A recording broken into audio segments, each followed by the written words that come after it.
What inspires my artwork is like my love for nature and just like everything about that. So my most significant piece to me is my first piece, which is a butterfly and a moth, and it's just encapsulating the beauty within every single thing, whether people actually think it's beautiful or not, and something that people think is beautiful just shows how both can be seen as beautiful. I try to keep all my projects within the same not genre, but almost everything has to do with nature in some way or another, whether it be a ceramic piece or a metal piece. Everything is done in the same thing. My favorite project was also the butterfly and the moth piece because I was able to work with both metal and then colored pencil, which is two of my favorite pieces to work with. The most important thing was being able to mix ceramic and metal in the same piece and still have it turn out how I wanted it to turn out. My artwork is inspired by the generation that I'm in. As a Gen Z kid, there's a lot more activism for change.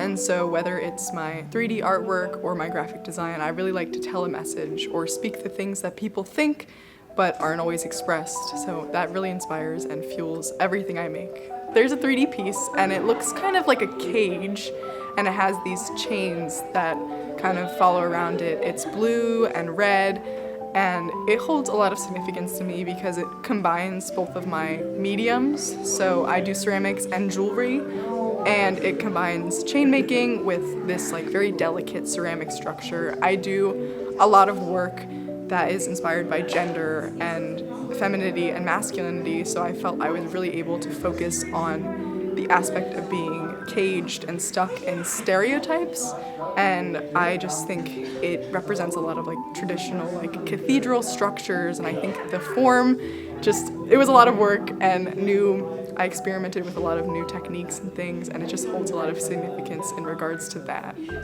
With 3D artwork, I do a lot of inspiration with other artists that I see, and I kind of find people's work that I resonate with, and I take my own ideas, and all of my sustained investigation kind of allows me to think of an idea before I can start making anything. So I need to think of the goal behind the artwork. What do I want to convey? And I can do research on it and ask people in my life, so I know a lot more about the feminine rather than the masculine elements of my art. So I ask people that I know, and I'm able to gauge other people's connections with what I make my art about, but I'm still able to use my own individual ideas and everything that I make. My favorite project was when I got to make a teapot. I thought it was really fun. I kind of started art with a foundation in fine arts, painting and drawing from middle school up until high school. And so doing my teapot gave me a really flat foundation to paint on, which I really just enjoy, and it was just nice. There's this thing you learn in ceramics called darting, which I'd done for the first time to kind of get the right shape that I wanted. So I was able to learn something new, but also focus a lot on something that I really enjoy. I'm inspired by a lot of surrealist artists like Ben Zank, and I also I'm a filmmaker, so I'm really inspired by a lot of movies and shows like Severance and other media like Dark Souls. Well, it comes naturally, and in my AP photo class, we tend to bounce ideas off each other a lot, and we all tend to work together and help each other out. My personal favorite one in style is the one above me, but I really think this one kind of set off my whole art style and continuing with it. Around November, that period when we were applying to college, I was super stressed and it was hard to keep track of everything and trying to keep up with that, and being hard on myself when my pieces came out because I didn't have a lot of time because I had to focus on other things. That was definitely the hardest period of my AP photo journey. Me and my friend were sort of exploring and found this spot, and I wanted to create something there out of the environment, and it kind of created my style where I tend to juxtapose my subject with my environment and the object with them, and they sort of all blend together in this weird surreal mesh. The people around me, my peers, my friends, and just hearing their stories and what they've overcome really inspires all my work. I would say Intertwined, it's about identity and how a lot of people feel like you have to pick to be like feminine or masculine, but in reality, like, you can be whatever you want on whatever given day. And that one just really holds a special place in my heart, as it's something I've struggled with, and a lot of my friends as well. I would say my edits post-process really like do that. I keep everything with like dark undertones and like a little bit of pop of color in like and everything I've done with my AP work, as well as my concert photography and sports photography. I really like keep the coloring the same throughout. My favorite one is definitely also the intertwined one. We spent a lot of time on that one and went through a lot of different versions. We worked very collaboratively on that one, which was really fun, and the outcome is amazing. So I would say this class as a whole has been really challenging, but really rewarding. It's taught me a lot, and I can't wait for our scores to come out and everything like that. We've just had so much fun this entire year.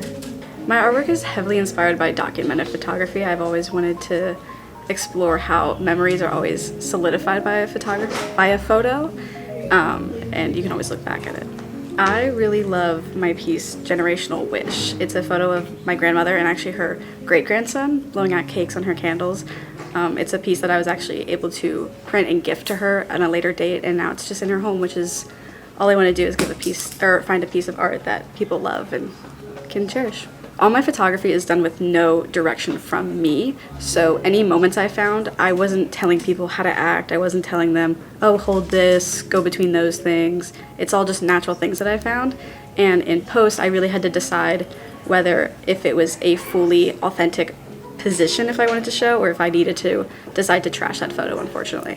One of my favorite pieces I've done at Springford is When It Rains. It's actually one of my first pieces I did this year for my independent study, and I decided to go to the Springford Community Day in Royersford on Main Street, and I found this father-daughter get caught in a rainstorm really quick, and as I was walking down the street, quickly shot it, came back, and it was a beautiful photo that I knew I had to edit. A really challenging thing was having to go out constantly to shoot photos because I didn't know I was gonna get a photo.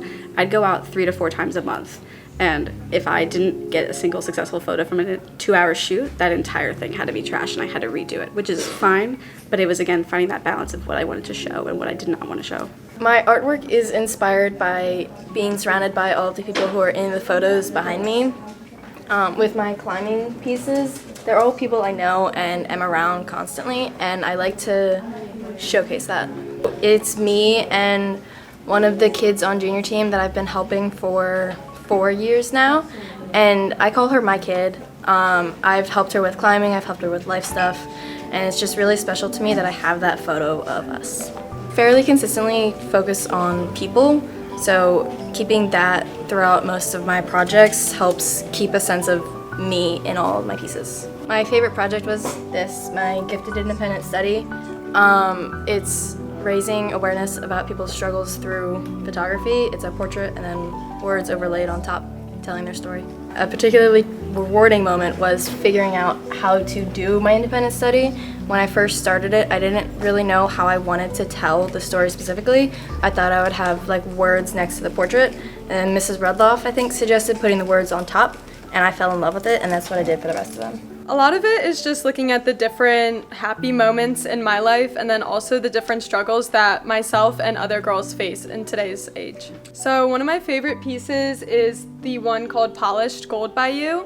I just really like the idea of showcasing how men and other just people have really sexualized women, and you no longer get to see their incredible story and stuff about them. You only see them for their body.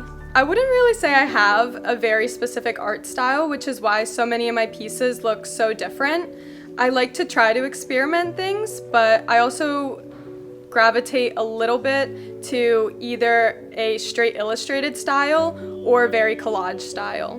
My favorite project was probably the Magical Minds, just because it has a lot of things that my best friend and I like, and then it has aspects of other people in my life as well, including my boyfriend. I think the most challenging part was to try to make sure that I touched the most important challenges that girls face today, while also trying to balance keeping things positive and not too like dark and depressing.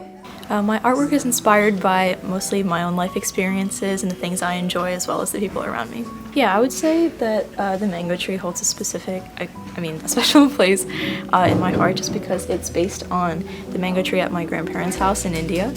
I have a lot of childhood memories there, and yeah, pretty much the house is identical as well. So yeah, I think my art style is pretty consistent throughout, especially like color and illustration wise.